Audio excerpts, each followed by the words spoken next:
Por esses dias foi divulgado o Produto Interno Bruto referente ao segundo trimestre desse ano e ele veio aquém daquilo que o mercado esperava. O mercado falava em alguma coisa em torno de 0,2%, 0,5% de crescimento e, na verdade, acabou caindo 0,1%. São diferenças pequenas, mas muito representativas. Por quê? A grande pergunta que se faz é por que essa queda?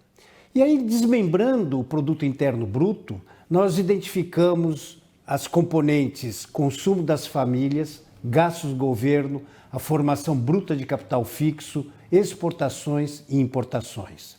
No que diz respeito ao consumo das famílias, ele se manteve estabilizado, nem cresceu, nem caiu, o que indica que o mercado consumidor ele já está chegando, à sua normalidade.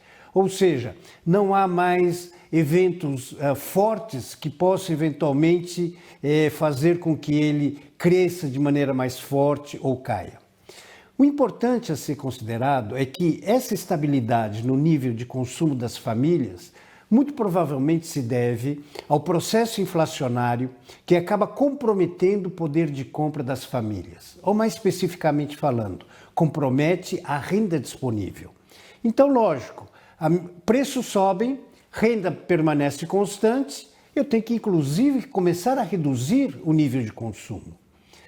A segunda componente, gastos do governo, ele apresentou uma pequena alta de 0,7%, muito provavelmente devido ao reinício do pagamento do auxílio emergencial. Por quê? Porque isso acaba impactando impactando no nível de consumo, e à medida que ele impacta sobre o nível de consumo, as indústrias tendem a produzir mais. Um terceiro elemento, formação bruta de capital fixo, ou seja, os investimentos no setor produtivo da economia. Esse é um dado que nos preocupa, porque houve uma queda de 3,6%. E não podemos esquecer que investimentos são os fatores importantes na atividade econômica que permitem, inclusive, a economia crescer. Então, à medida que nós temos uma redução no nível de investimentos, o próprio processo de crescimento ou a retomada desse processo de crescimento, ele fica comprometido. As exportações, apresentou nesse segundo trimestre uma alta de 9,4%, mas temos que considerar que isso se deve fundamentalmente ao período da exportação de grãos, especialmente da soja.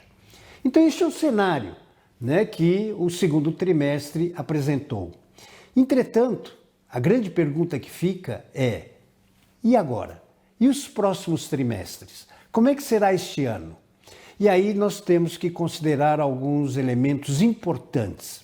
Primeiro elemento, nós estamos passando por um período inflacionário extremamente forte.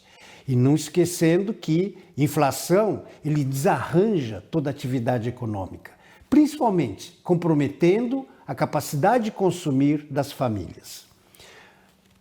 Temos que considerar também que à medida que os preços sobem, a ação do Banco Central, no sentido de tentar conter essa alta, é através da elevação da taxa de juros.